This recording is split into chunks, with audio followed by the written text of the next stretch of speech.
président de la république jël na ay mesures gis nañu ci terrain bi lu fa am gars yi tabax nañu ñii pare nañu ñii dëkk nañu et tout lan mooy solution bi. solution bi. mooy comme ni mu ko defee et puis j'apprécie la gouvernance du président Diomaye. même bu dee ñoom tamit nee nañ am nañ ay hectares moom nee nañ am na 4 hectares. moom il a acheté ba daf ci am bor. loolu génnee na ko non. boo xam ni soldé gu ko. li nga jënd bokkul ak li ñu la affecté xam nga ñun li ñuy décrier. mooy li ñu affecté.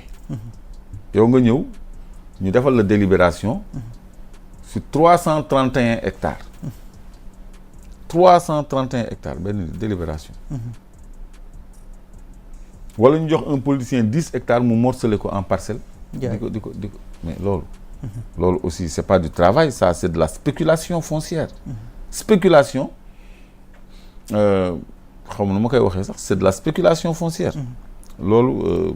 denc ba jamono neex nga jaay. waaw commerce la rek. commerce la. xeetu commerce la rek.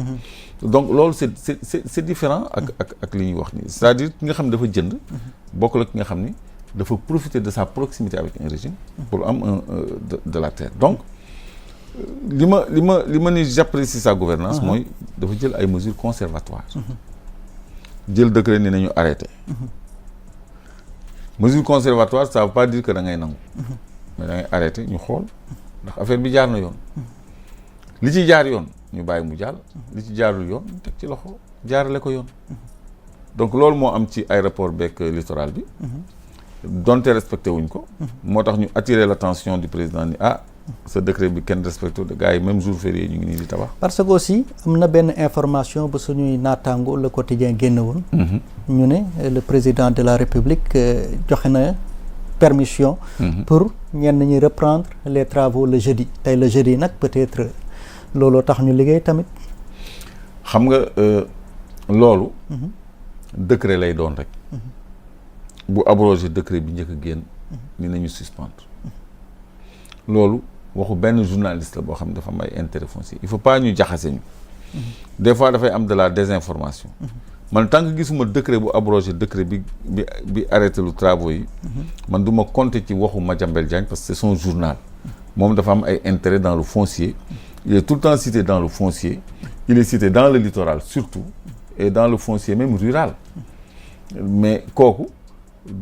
information dama koy jël avec des pincettes mais li am mooy y a un décret bu ordonné l'arrêt des travaux bu ordonné l'arrêt des procédures de bail bu ordonné l'arrêt de beaucoup de choses de paiement même des droits d'enregistrement l'arrêt des mutations décret bi waxul rek nañu arrêter les travaux de mais acte administratif yëpp dañ ko gelé donc loolu mesure conservatoire la ba bañ ci am lu leer léegi nag ñi am ay bail yu bëri dinañ ko justifier ñi tabax ay immeubles yoo xam ni ay milliards la dinañ wax fu ñu jëlee xaalis boobu ku ci tegul lu leer léegi ñu teg ko ci yoon loolu mooy sensu mesure conservatoire yi yoo xam ni on les salue mais malheureusement constaté nañu sur le terrain c'est pas respecté. Le premier ministre Ousmane Sonko en 2020 dafa ne woon bu ma faloo lu jubati lii lépp dama koy raser c'est peut-être la solution wala béy way na mbuus. non sur le littoral. am na lu bëri loo xam ne. mën nañ ko raser te war nañ ko raser. parce que waru fa nekk. ça va être dommage. avec dédommagement wala. ça dépend bu fekkee ni. da nga am un titre de propriété. qui respecte les normes. mais foo xam ne. waroo fa woon am autorisation de construire suñu la fa joxee autorisation de construire c'est toujours l'État me dira-t-on même si c'est un pouvoir délégué mairie en général ñooy délivrer autorisation de construire sol bi bu ñu la ko joxee defal la ci bail c'est toujours l'administration tu as un titre valable me posera-t-on et tu as une autorisation de construire et tu as construit. Alors pourquoi le même État, qui est une continuité, qui t'a permis d'avoir un titre de propriété, qui t'a autorisé à le construire, va venir sous une autre forme te dire non, on casse tout. léegi loolu nen na rek nga ko mënee. nga jël les textes.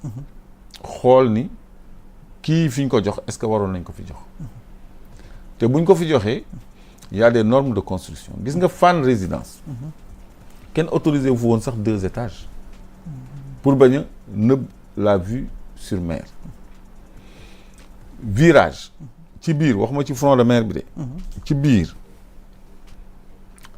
en face siège u Malick Gakou ci biir noonu autorisé wuñu leen woon ñu yëkkati plus de 4 étages parce que day tere ñi nekk seen gannaaw am vue sur la mer dañ jékki-jékki rek autorisé leen ñu yëkkati lu leen neex mais léegi ñi nekk en première position ci géej gi mais ñooy yëkkati ay 7 étages te ñi nekkoon en première position ci géej gi normalement en contrebas mën nañ leen bàyyi bu dee structure commerciale la wala hôtel wala clinique mën nañu am ay autorisation mais à usage d'habitation c'est interdit moo tax ça dépend de li ñu tabax parce que hôtel ak clinique c'est autorisé am na ñoo xam ne nag dañuy am permis clinique tabaxaale seen dëkkuwaay à côté de la clinique profiter ci loi bi mais nit ñi dañu dem ba mu nekk je m'en foutisme dañu ñëw ba ci tefes gi yëkkati immeuble mais loolu day tàngal sax dëkk bi parce que brise bi war a dugg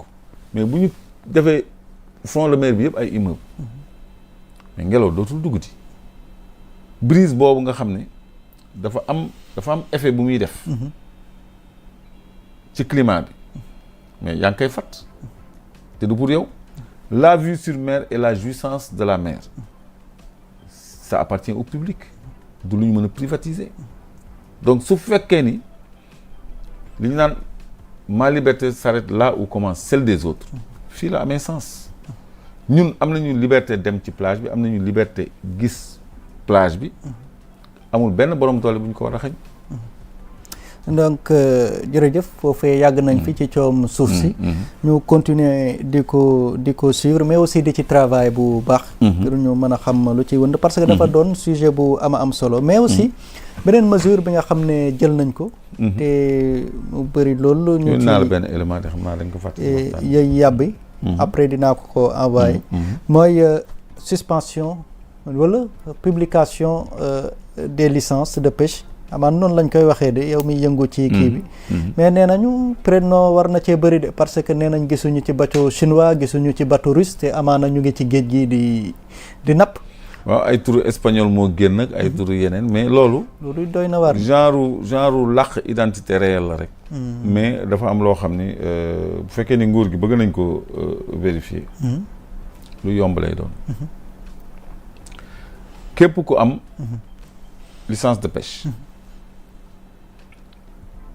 na wane état financier buy won ni muy employé tant de personnes na wane ni am na une structure à terre au sol am na ay bureau maanaam mu am kitisu IPRES wane ni day fay ay employé seen sécurité sociale mu wane quitus fiscal buy wane ni wàccoo na ak fisc loolu prête-nom du ko am prête-nom du am dara ci lii nii loolu lu yomb la fore naa ci weewu béy nag ni ministre Alioune Ndoye bi mu yoree le secteur de la pêche moom loolu la doon exiger borom licence yi loolu moo taxoon bateau yu bëri dañu gaare woon parce que mënuñu woon am licence mais ki ko fa wuutu bi mu ñëwee ca la ubbi affaire bi di signer à tout va te loolu lañ fi fekk léegi loolu nag foog ñu delluwaat ci laaj ay critères ñi nga xam ne ñoo am licence pour ñu xam ndax ñoom moom wala ay prête-nom lañ loolu je crois que lu yomb la pour autorités yu bees yi ñu delloo si critères yi nga xam ne moom la ñu doon exiger ñi am licence de pêche yi pour ñu xam en réalité ñan ñooy prête-nom ak ñan ñoo dul prête-nom mais parce que ce qui est sûr mooy chinois yi ñu ngi ci port bi di napp ak nu seen bateau mën a tudd bu ñu amee turu espagnol ak turu anglais yëpp terewul mu nekk ay bateau chinois loolu ay maquillage la rek. mais tamit sénégalais yu leen di prêter seen nom ñooñu tamit jar nañoo lijjanti de. waaw ñooñu c'est pas des patriotes amuñu fibre patriotique mais ñooñu yomb nañu identifier. bu ñu leen laajee pièces yooyu justificatifs yooyu je crois que dañuy daanu tout de suite. on fait le tri et le ménage très facilement. ñu dem ci beneen sujet bi nga xam ne ni da nga koy faral di aborder. mi nga xam ne ni Cour des comptes rapport Cour des comptes moo ko souligné muy les sociétés minières entre 2015 et 2018 exonération fiscale de 234,989 milliards de francs CFA. loolu da ngay jàpp ne manque à gagner la wala c'est quelque chose d'incitatif pour attirer ces entreprises wala lan nga ko mën a expliquer yow. ce cas-ci c'est du sabotage parce que Macky Sall bi muy dem. lépp lu war a mën a dugg ci keesu nguur gi koy wutu. da koo saraxe da koo brader. parce que un apport de 234 milliards. la xañ nguur gii. donc dafa doon exonérer. mais exonération yooyu tamit. kenn mënul certifier ni amul contrepartie. parce que ku war a fay 8 milliards nga baal ko. mais kooku mën na la jox tuuti neexal. wala man ma war a fay 8 milliards. soo ma ko baalee mën naa ni mais am 1 milliard a ngi ni. wala 2 milliards a ngi ni wala mu mel ni ki la jàpp ci mbedd mi rek nga def infraction war a dem dagg fay 6 000 nga jox ko 2 000 wala 1 000 francs dem sa yoon mais c'est la même chose c'est-à-dire Sénégal pratique yi fi am à petite échelle moo am à grande échelle c'est le même formatage moo tax dañu war a travailler à une véritable citoyenneté et à un véritable patriotisme parce que nit ki dafa war a jiital intérêt général warul jiital intérêt personnel rawatina nag lu ñëpp moom lu ñëpp bokk nga def ci lu la neex on parlait tout à l'heure de haute trahison ça c'est de la haute trahison parce que li muy baale moomu ko sur quels critères a-t-on fait ces renonciations fiscales là alors que sénégalais yi mais ñu ngi leen di bëgg a rey ak taxe y compris même les entreprises de presse. absolument pauvres yi ñooy fay taxe. mais yéen du ngeen subir pression fiscale man tout le temps ma dégg Sen TV ñu leen di ak Walfadjri ñu am ay pression fiscale. dañ leen koy xuppee sax dañ leen ko daan xuppee le gouvernement bi fi jóge laa wax. absolument fa lañ leen téyewoon au même moment tubaab yi. ñu leen di baal ay milliards quoi j'ai donné l'exemple de SGO. Sabodala Gold Operation. 136 milliards. loolu dafa bëri. ICS redevance. mais 121 milliards yi nga xam ne ni amel nañ ko état. Cour des comptes épinglé leen aussi ci. ñoom toujours ñu épinglé leen. ICS c'est un véritable problème. ICS est régulièrement épinglé. te dara du ci dikk léegi nag bu fekkee ni nguur gu bees la ñu am. dañ ko war a sentir dans la bonne gouvernance waxuma dans la gouvernance mais dans la bonne gouvernance c'est-à-dire il faut qu'on passe à la reddition des comptes parce que nguur gi tamit dañ leen fal pour ñu procéder à la reddition des comptes pour ñu aar moomeelu askan bi alalu askan bi pour képp ku jalgati alalu askan bi ñu tëj la ci kaso bi ñun ay poste lañ ñu doon tëjee ay manifestation lañ ñu doon tëjee ay wax suñu xalaat lañ ñu doon tëjee. am na sax ñu ne tey suñu ndaje bi bu doon jamono yële la ba léegi tas nañ ko ak grenade lacrymogène. mais kon gendarme mooy ñëw jàpp ñu lacrymogène rek. non dañuy jàpp dugal ñu ci oto bi yóbbu ñu. c'est ça c'est loolu moo fi amoon. donc tey jii ñi nga xam ne ñooy jalgati suñu àll. mais dañu war a layoo yoon. parce que am na ñu épinglé. mais ba léegi gisaguñu benn poursuite. en fait waaw léegi nag lenteur boobu man jaaxal na ma ci jamono joo xam ni. gars yi ñu ngi yolleeku. gars yi ñu ngi aw fii Gambie. di jël avion di dem seen yoon. ci régime bu weesu. régime bees bii. mais ñu ngi jaar Gambie di dem seen yoon. di defalu ay passeport espagnol ki belge. jaar foofu dem seen yoon. dañu am double nationalité. am na koo xam ni Sénégal soxla na ko lool mais am na nationalité canadienne te mu ngi États-Unis Canada lay mujj léegi buñ ko soxlaa Canada day ne man du ma extrader sama ressortissant mais bu ñu àgg ci man de mën naa leen indi fii ñoom ñëpp Canada Teranga Gold Canada la di Endeavour ñiy exploiter suñu or bi Canada la ñoom soxla nañu suñu or non. oui. waaye léegi benn Mame Mbaye Niang bu leen gënalee seen intérêt fii au Sénégal parce que moom laay junj moo am nationalité canadienne. da nga jàpp ne daa daw. dem na. dem ak daw c'est différent. waaw mais moom xam na li ko fii xaar de. gars yi dofuñu léegi foofu bu ñu fa àggee. mais Sénégal na def na faire prévaloir ses atouts. Parce que sinon mais on renvoie Teranga Gold on lui prend la mine. bu fekkee ni joxuñu li ñu soxla joxuñu li ñu bëgg fii du fi am lu mu bëgg. ñun dañu soxla dañu am moyen de pression les gens ont besoin de notre zircon de notre gaz de notre or de notre phosphate attention guerre Ukraine bi mais c'est-à-dire géopolitique fii duñ ci wax dafa gën a rendre attractif suñu phosphate valeur bi mu amoon da koo romb di dem Ukraine mais gis leen affaire engrais Macky Sall dem foofu di ñaan ay engrais alors que ñun fii phosphate du fi jeex mais Europe léegi loolu mooy seen problème mais ñiy exporter phosphate bi fii ils se font de l'argent parce que ci la ñuy defaree engrais yi mais ñoom soxla nañu loolu soxla nañu suñu lépp ba ci suñu jën bi ñu doon waxtaanee mais ñun bu ñu amee suñu ressource bu nekk seen dëkk soxla ko mais war nañ ñu ko mën a jox parce que ñoom ñoo am intérêt ñoom lañ ñu soxla te benn politicien du yàqal tubaab ay intérêt bu ñu taxawee ak fulla ñoom ñëpp dañuy ñëw ba ci Macky Sall. Macky Sall gëm nga régime bu fi nekk am intention juger ko après lu xew yëpp seen diggante cette courtoisie. xam nga loolu entre républicains la ñoom. opposition ak pouvoir. mais seen diggante il y a le peuple. régime bi même bu amee gentleman agreement ak Macky Sall. mënuñu tànqamlu la vox populi la voix du peuple. Le peuple réclame justice. Le peuple réclame la reddition des comptes.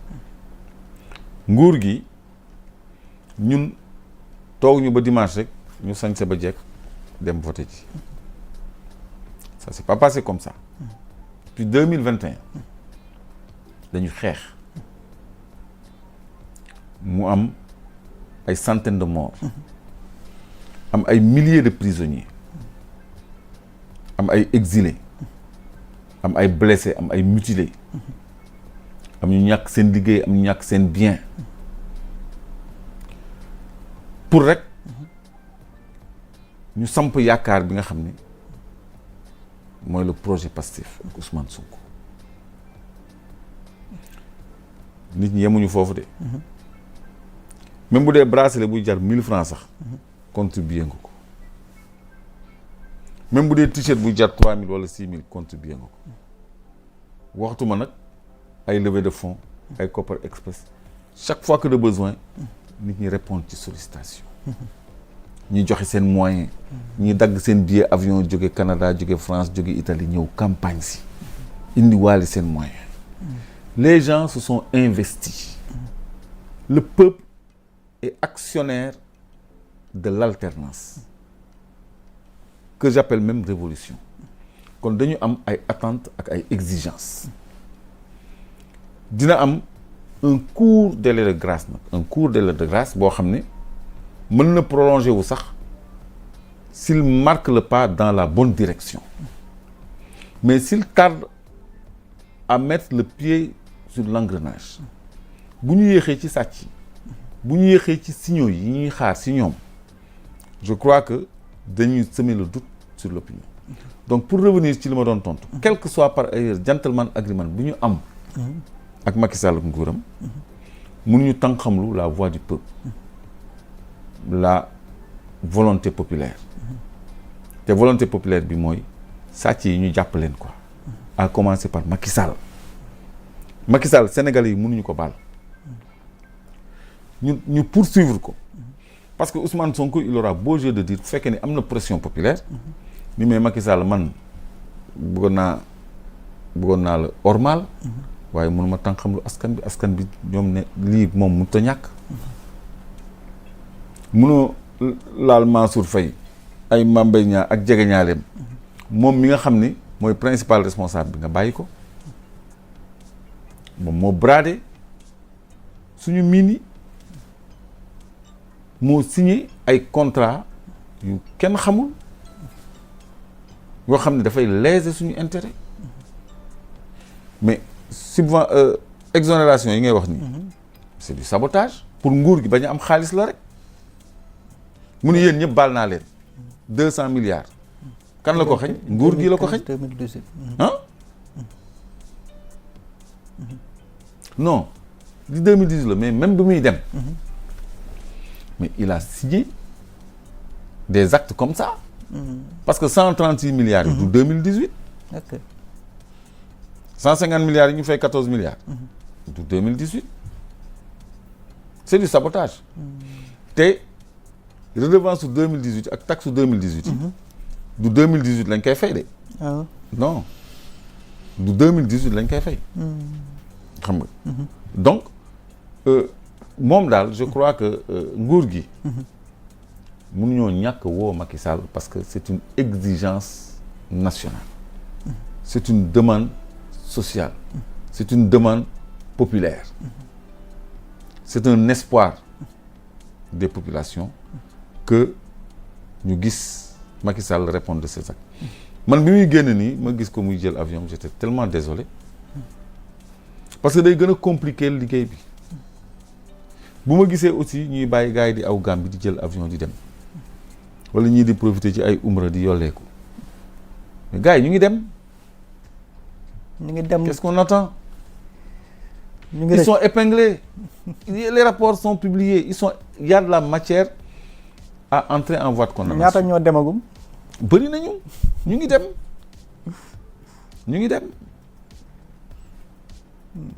ñoom ñëpp ñu ngi dem léegi ñoom parce que bàyyi fi seen ay immeuble moo leen gënal tëdd fi kaso parce que bu ñuy dem dinañ am seen ay milliards yu ñuy dundee Dubaï wala Canada wala feneen xam nga am fa seen ay biens ñu produire et tout du ñu yëg li metti mais bu ñu nekkee fii tëdd ci kaso yi nga xam ni suñu xale yi bi ñu génnee nettali nañ leen lañ fa daj loolu daf leen gën a ragaloo sax kaso ba noppi nga am opposition boo xam ne bu am ay milliards yu bëri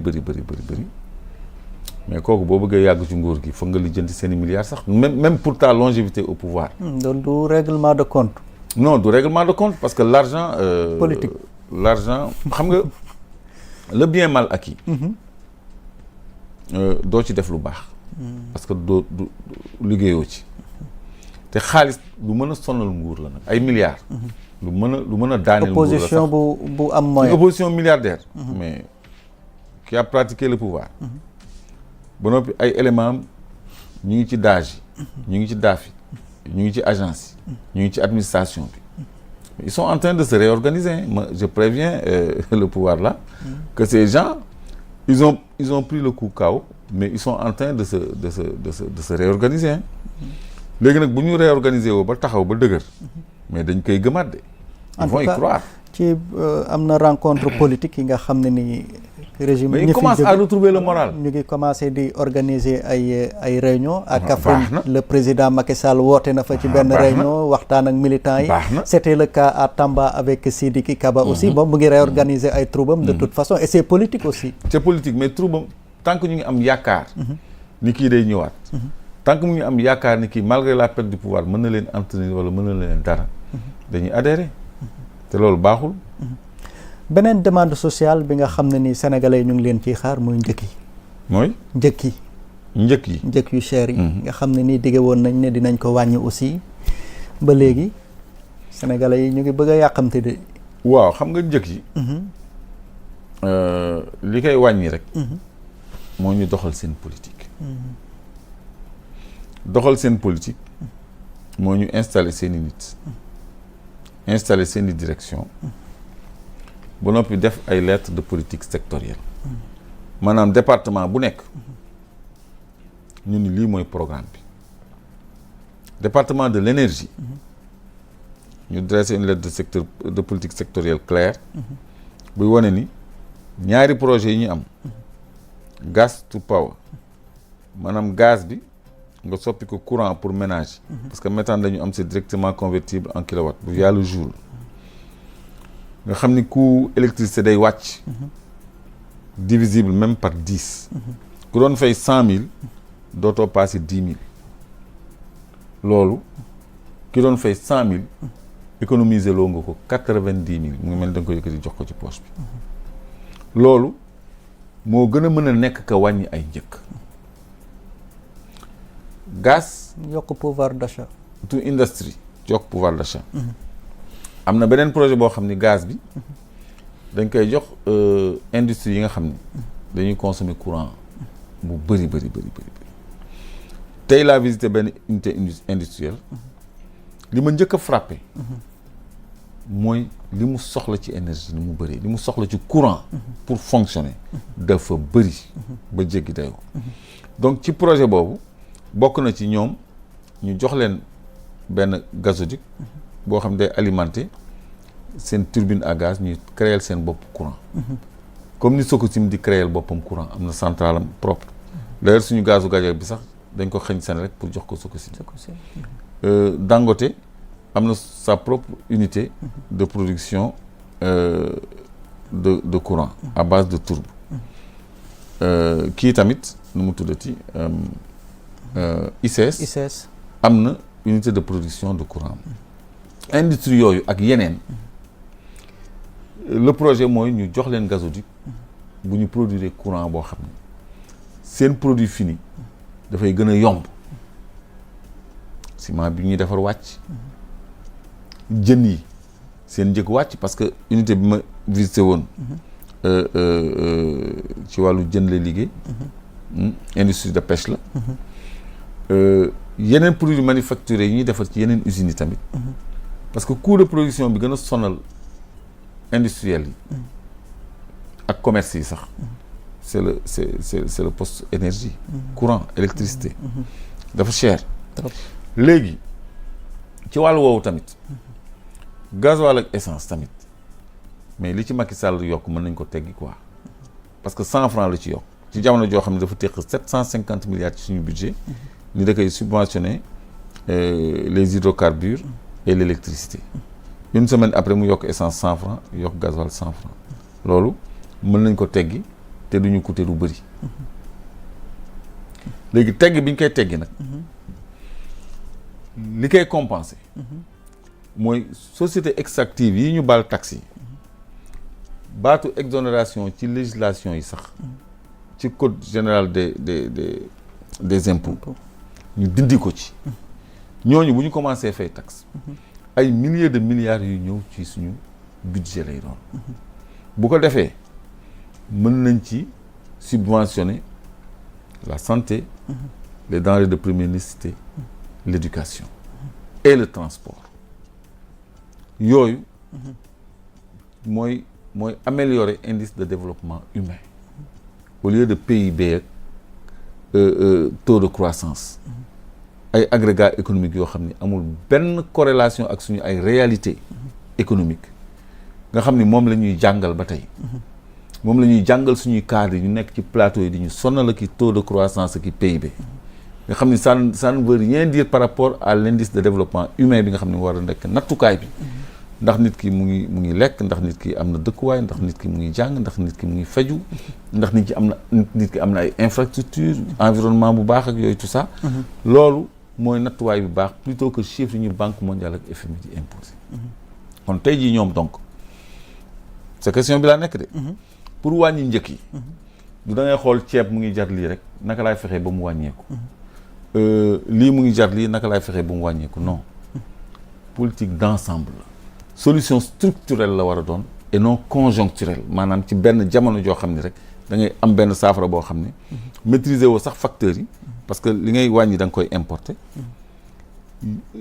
devise bi nga koy importer day jóge ko wàcc njëg li nga koy jëndee day jóge ko wàcc maîtriser woo ci dara nga bëgg ko stabiliser dafay metti solution bi mooy nga créer de la richesse nga yokk pouvoir d'achat te am nañu ay leviers yoo xam ne yàlla may nañu ko pour ñu yombal dund gi gis nga wane naa fi temps yi benn gisement or bu ñuy wax Masato Masato nga xam ne li fa nekk dafa bëri ba jéggi dayoo kooku bu nguur gi amoon fu lay teg ci loxo garantie bu wér la boo xam ne dina mën a sax fay la dette du Sénégal qui avoisine les 15 000 milliards nga xam ne lépp lu mu amaat ci ay taxes ak yooyu day dugg directement ci budget bi te du am benn service de la dette bu ñu ciy fay muy am mu nekk luy wàññeeku ci budget bi donc yooyu yëpp ay xalaat la yoo xam ne mën na oyofal ñoŋal dundinu doomu aadama yi loolu laa gën a gëm que seet benn produit dëwlin lu muy jar naka la ñuy def ba wàññi ko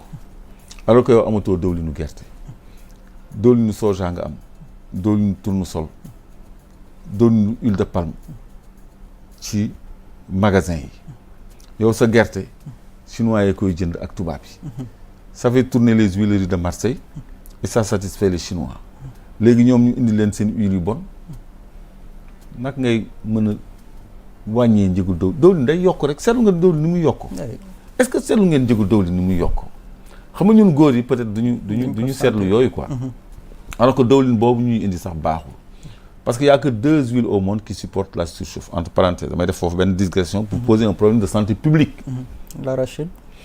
l'arachide et l'huile d'olive ñoom rek ñoo supporter surchauffe maanaam sens huile d'olive son point de surchauffe c'est 180 degrés ci lay sens huile d'arachide son point de surchauffe c'est 210 degrés ci lay sens mais amul beneen dëwlin au monde bu supporter surchauffe bu sensé rek dafay cancérigène muy tournesol muy soja muy huile de palme te ñun nay sens non ñun bu ñu toggee tant que déggoo cas commencé gu ñu togg te loolu mooy sens loolu séquence ba day am ay aérosol yoo xam ne day dégager mooy liy niinal mur yeeg taqal foofu yëpp parce que dëwlin bi dafa tàng trop te yenn dëwlin yi ñuy substituer huile d'arachide bi mënul loolu supporté wul loolu léegi dëwlin boobu pour revenir à mon raisonnement bu fekkee ne da nga ko bëgg a wàññi te yow produire loo ko yow amoo tournesol amoo soja te dëwlin boobu ngay consommer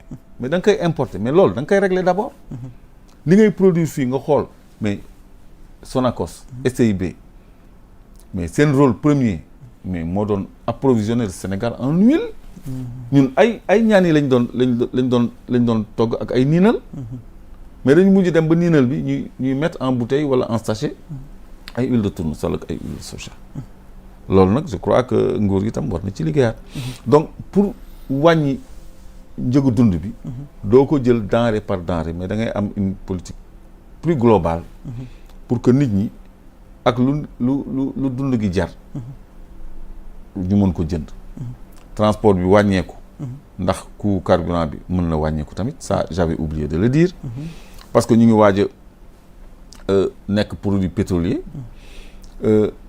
pétrole brut bi ñu doon jëlee Nigéria ba ñu laaj di ko yóbbu Sarr di ko raffiner léegi mën na jóge Sangomar dans quelques mois nga xam ni loolu dafay gën a yombal carburant Sénégal daal mu ngi ci buntu xéwal boo xam ne bu amee fu lay gérer gestion bu sell ba noppi am ay politique ñu articuler clairement je crois que dans les 2 ans à venir dañu gis tout de suite résultats yi te am na ci loo xam ni du xaar parce que géej gi buñ ko tëjee pendant 6 mois ba 1 an ressource bi lay régénérer wu temps yi nag gis ngeen jën bi dafa commencé bëri mais bëri bi mu bëri nee nañ période bi la aussi voilà période bi kese la parce que ñu ngi ci li ñuy wax cooroon maanaam approche nawet bi day doon période yu bëri jën dafa am période yoo xam ni jën yi day bëri mais bu fekkee ni dañu suspendre certains accords de pêche décréter repos biologique protéger ay aires de zone de reproduction yi zone de reproduction yi foog ñu protéger ko ñu xoolaat suñu code de la pêche mais la ressource sera abondante bëri na ay idées yoo xam ne du thème émission bi xaju fi mais li mën a suqali Sénégal mu ngi fii Sénégal il faut que ñu mettre ko en œuvre dans une politique intelligente et cohérente et bien articulée parce que lenn du dem bàyyi moroomam ci benn ensemble la war a doon pour yokk revenu état pour mu yokk ses moyens d'investissement ba noppi nag mën a définir nag ay plans triennaux quinquennaux et décennaux. maanaam il faut du temps. Court, moyen et long terme. Parce que boo defee plan triennal de développement. Triennal mooy ñetti at. mais day am suivi évaluation tous les ans. fii rek la ñuy def programme boo xam ni dañ koy yóbbu sur 10 ans te kenn du ko évaluer. jël nañu programme sur 10 ans pour lutter contre les inondations, n'est-ce pas? plan décennal. plan décennal waaw damay wax 10 ans rek mooy décennal. léegi 700 et quelques milliards xaw ma 70 milliards xaw ma 77 milliards lañ ci def. mais loolu normalement chaque année dañu waroon def suivi évaluation xool fu ñu ci toll lan lañ ci def lan lañ ci atteindre ak lan la moo jar a jooyanti. mais warul doon plan décennal. inondation urgence la. c'est pas un programme que tu vas envisager de régler dans 10 ans mais dans les 3 premières années war nga jël ay mesures pour que les zones de grande inondation comme ay Touba ay Dakar ak yooyu ñu juguler vraiment les inondations par priorité. parce que dafa am ay gox yoo xam ne ñoo gën a concerné que d'autres. mu nekk dans le programme un programme à court terme. c'est-à-dire fii daal bëgguma fi nekk ñuy wax ay waxu gouvernance sinon duñ fi jóge. mais je crois que changement li tax mu neex. mooy da ngay am de nouvelles compétences yoo xam ne bu ñu sukkandikuwul. ci FMI ak Banque mondiale dinañu mën a doxal. ñooñu rek ñooñu mën a plomber. maanaam fulla ak fayda lu baax la. autonomie ak souveraineté. ngir jëmale Sénégal kanam. peut-être ci discours fulla ak fayda boobu le premier ministre Ousmane Sonko am. bu muy présider son premier conseil interministériel. consacré à la campagne agricole. donc ne daal léegi intrants yi ayants droit yi ñoo koy jëriñoo. maanaam du am yenn profiteurs yi duñ ci teg loxo. mais aussi bi yoon nee na les forces de défense et de sécurité dinañ ci am wàll bu baax a baax ci séddale gi. loolu mën na jur yaakaar. waaw innovation la fulla la parce que en général. opérateurs yi ñoom ñoo doon jël jiwu yi. seko yi. ñun lañ doon dem di jël jiw boo xam ne dañ ko subventionné. subvention bi nag. ay quota la doon. dañ lay jox d'abord këyit. buy wane ni mën nga am benn saako wala ñaari saako. benn saako. léegi yow boo bëggee am saako yu bëri da ngay indi carte d'identité yu bëri nombre carte d'identité yi yoo am rek ñu jox la poids bi mu méngool. man loolu def naa ko. kooku muy premier problème. di nga gis ay chef de quartier yoo xam ne dañuy complaisant ay chefu seko yoo xam ne bu ñuy stocké graines yi dañ ciy liggéey. léegi bu ñu demee ba ci début bi ba ñenn ñi serviru la ca des bu dee gerte dañ koy jaay presque au prix coûtant sur le marché parce que kilo bi jiwu bi dana dem ba 1000 francs ba 1200 ci yenn variétés yi parce que dañu gën a cherante. donc loolu stocku seko yi la ñuy tànn parfois di ko jaay prix yooyu. loolu gis naa ko seko yi da ngay gis ñu fay ay jigéen tànnkat ñu toog lal tànn li ci des mu nekk gerte xar li ñu tànn ñu jaay ko au prix du marché normal et non au prix subventionné. yooyu aussi gis nañ ko. gis nañ ñoo xam ne dañ leen di tegal ay remorque jiw te amuñu li ñu toll ci tool dañ koy jaay ba ay Gambie bitim réew loo xam ne état daf ci def subvention. ñaareel bi ñuy gën a jooy nag mooy qualité semence yi. ba noppi dañ ciy dugal benn kayit bu rose bind ci semence certifiée. ni contrôlé nañ ko semence bu baax la et boo gisee da nga ciy gis yu toj yu xar yoo xam ne du sax. loolu day feeñ ci qualité récolte yi ak ci rendement yi. moo tax secteur la boo xam ne ñun dañu war a am politique agricole boo xam ne dafay jox fulla le volet capital semencier. parce que capital semencier sax warul sax doon dans un pays normal mbirum état mais mbirum béykat la.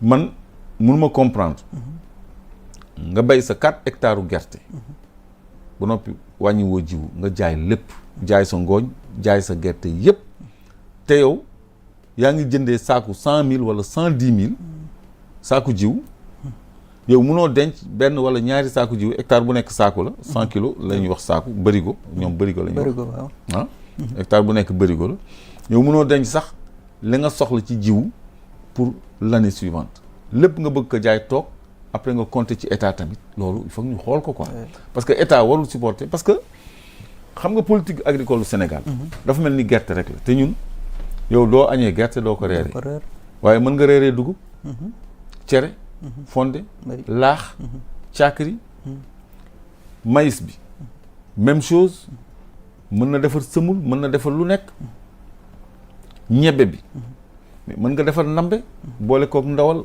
et tout mais gerte loo ciy lekk gerte à part arachide de bouche peut-être ci nga dégg peut-être de temps en temps pour waaw c'est ça loolu day doon complément d'objet indirect comme ni may wax mais du doon base quoi en fait du doon base en fait donc pourquoi tant d'efforts dans l'arachide parce que ça alimente les huileries et les savonneries de Marseille ça alimentait les huileries et les savonneries de Marseille moom la ñu sasoon ak yenn pays africains ñeneen ñu sas leen cacao ñeneen ñu sas leen et cetera yooyu yaa gën a xam la politique coloniale pardon jamonoy tubaab voilà jamonoy tubaab mais war nañu promouvoir suñu céréales yi ceeb bi dugub bi mës nga dégg ñu ngay joxe jiwu dugub mës nga dégg ñu ngi joxe jiwu ñebbe ah wala engrais pour béykatu ñebbe wala béykatu dugub bi mës nga leen dégg mës nga dégg ñun dañ joxe vivre de soudure pour ñuy bay dugub ñuy bay gerte rek la ñuy jox ñu am tuuti kattan pour que bu période bi ñëwee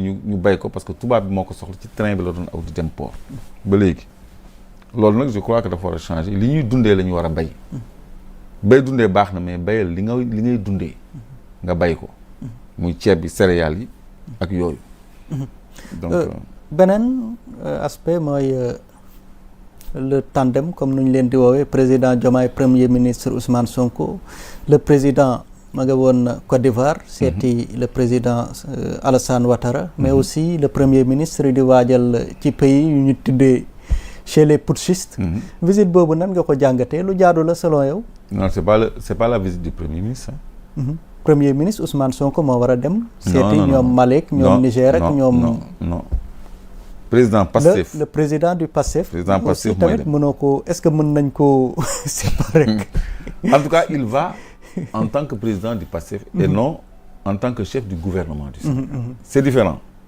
parce que ñun dañuy accueillir ay premiers ministres en visite officielle c'est des ministres qui viennent en visite de travail ou dans le cadre de la coopération mais kii c'est une mission politique c'est-à-dire Ousmane Sonko dafa am une dimension panafricaine gis nga chef d'État yooyu yëpp dañu am une haute estime de Ousmane Sonko absolument ba noppi dañu adhérer à son combat à ces principes souverainistes qu'ils partagent qu'ils ont en commun ñii amee ko par les urnes ñii amee ko par les armes mais toujours c'est le même objectif le dénominateur commun gis nañ jour investiture bi sa complicité avec le président Doumbouya de la Guinée non avant sa complicité mais da ngay xool l'assistance quand Doumbouya est apparu mais applaudimètre bi Malick Diaw bu CNT Mali voilà donc les Maliens ont été applaudis c'est-à-dire il y a une révolution panafricaine qui a échappé à la France malheureusement te dans ce cadre le Ousmane Sonko nekk icône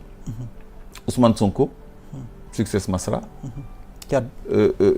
ñooñu Assimi Koïta mais ñooñu c'est des gens qui ont révolutionné l'Afrique mais Ousmane Sonko ce qu'il a réussi au Sénégal c'est une révolution donc tous ces gens-là il faut qu'ils se retrouvent pour créer un cadre politique fort pour ne pas que la CEDEAO et l'UEMOA les divise attention parce que État du Sahel fii ñeneen ñi fële mais il y a pas de cohésion absolument il faut qu'on rebatte la mayonnaise jusqu'à ce qu'elle prenne dans une forme de cohésion et d'intégration panafricaine parce que ñoom dañu am un projet panafricain donc c'est le panafricain qui va rencontrer ses pairs africains et qui a la même légitimité que eux en tant que chef d'État parce que c'est un leader d'une révolution mais aussi c'est une légitimité c'est à interroger parce que c'est des putschistes aussi sont venus par les armes waaw parce que dans des pays où la classe politique a failli boo xoolee exemple malien. mais les hommes politiques maliens. gis ngeen li ñu fa liggéey. à un moment donné même au Sénégal à un moment donné. mais on a eu envie de dire écoute les militaires là venez régler le problème parce que c'est pas possible. que Macky Sall kenn mënulu ko dara et puis on tue à gauche à droite et cetera y a la pagaille. les gens se font corrompre da ngay gis kii nekk ci camp bi jékki-jékki dem ci camp bële ñu naan ay gëmmal dóor ak yooyu y avait un bordel tel que ñun am na fu ñu toll woon. mais bu militaire jëloon pouvoir mais peuple bi da koy appuyer. parce que dañu sonoon. mais dans ces pays là c'est la même chose qui s'est passé et les politiques en pire les hommes politiques ont déçu et ont failli. mais dañu nangu affaire bi seen loxo teg dëkk bi si yoon d'autorité. donc ne duñu organiser élection yi. élection yi ñu bañ a organiser. non xam nga le Mali. ne peut pas organiser d'élection. parce que le Mali n'a pas encore recouvré la totalité de son territoire. le peuple Azawad. mais pour. la rébellion. Touareg. kii daal. kañ lañ ko conquérir et encore des na ay quelques mois ay portions du territoire yoo xam ne mais dafa war a retourner dans l'escarcelle de l'état du Mali de l'état malien. boo demee Tchad aussi il y a une faction rebelle bu leen di sonal foofu il y a des attaques. Absolument. dëkk yooyu il faut une main ferme parce que il y a la rébellion il y a le djihadisme il y a le terrorisme avec la main na ma français yi baal de la France xam nga qui alimente tout ça ñooñu mënuñu nekk dans des dynamiques démocratiques donc ñooñu ils doivent tenir leur pays d'une main de fer. Même bu dee Tchad ñu ngi ci élection entre Succès Masra et voilà Itno. Voilà Tchad ça s'est bien passé. Et je crois que foofu il y a une lecture au second degré qu'on doit faire mais c'est pas l'objet de la. Absolument. Donc régime yooyu on peut pas leur opposer leur manière d'être venu au pouvoir parce que ils ont tu sais c'est le peuple mooy joxe man maa ngi def émission bi France sax peuple mooy joxe légitimité. ñoom bi ñu jëlee nguur gi. Assimi Goïta il faut revisiter image yi nga xam ne. mu ngi doog a jël daaneel IBK. mais nit ñi dañu kontaan. Jakarta yi génn ci mbedd bi nit ñi dañ doon jubilé. même ba léegi il jouit d'une très grande popularité. waaw mais loolu mooy légitimité populaire c'est le peuple qui compte. peuple bi bu ñu leen bëggul woon xoolal même nga nekk militaire sax dañu lay destituer. mais à un moment donné début. mais il a été défié si ñu tete les 200 morts là gars yi duñ ko bàyyi mu toog dafa def presque un massacre. noonu la toogee mais tout militaire qu'il était il a été défié par le peuple. ba obligé di def massacre pour génn ci. donc le rôle d'Ousmane Sonko. Ousmane Sonko c'est le leader panafricain. c'est peut-être de réconcilier l'AES ak la CEDEAO. très bien moo tax ma ni la il faut pas que l'UEMOA et la CEDEAO nous divisent. divise les panafricanistes yi nga xam ne ñoo bokk gis-gis ñoo bokk jëmukaay. donc loolu la te ci mouvance boobu. Ousmane Sonko personnalité la ci.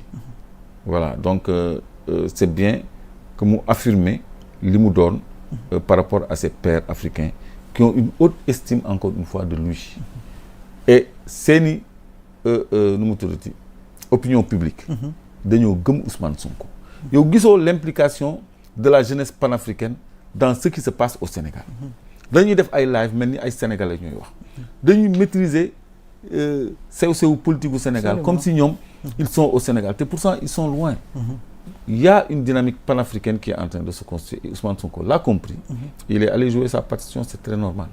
Donc c'est pas le premier ministre, c'est le panafricaniste très adulé par ses pairs qui va le rendre visite pour faire en sorte de concilier les États du Sahel et le cadre déjà existant qu'est la CEDEAO et l'UEMOA pour ñu xool naka la ñu mën a àndee parce que ay Ouattara ak yooyu c'est fini hein.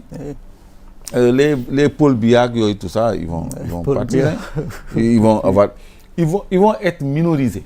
Comment minoriser maintenant ces vallées de la France dans un cadre qu'on ne leur laissera pas à eux mais qu'on transformera pour mu nekk ñun li ñu bëgg man je crois que dama njort rek de sama xalaat rek laay wax je dis ce que je pense je crois que loolu la Ousmane Sonko bëgg ak Diomaye parce que j'ai pas compris que ñuy wax affaire UEMOA affaire CEDEAO au moment où les Africains veulent s'en détacher, les panafricains veulent s'en détacher, mais je crois que c'est pour faire de ce cadre leur cadre à eux, la CEDEAO et l'UEMOA des peuples, et plutôt que le cadre des vallées de la France.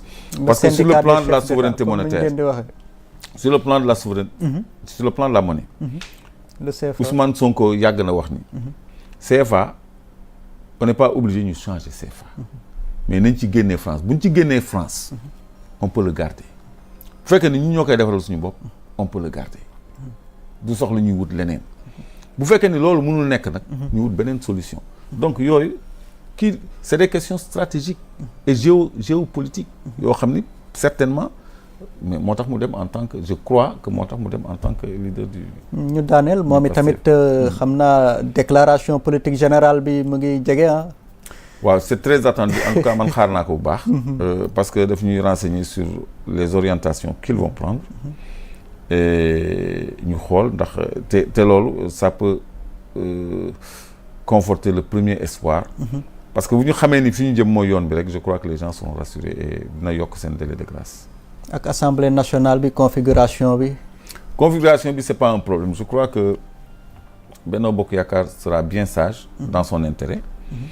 xam naa tu fais allusion à une éventuelle motion de censure. Oui.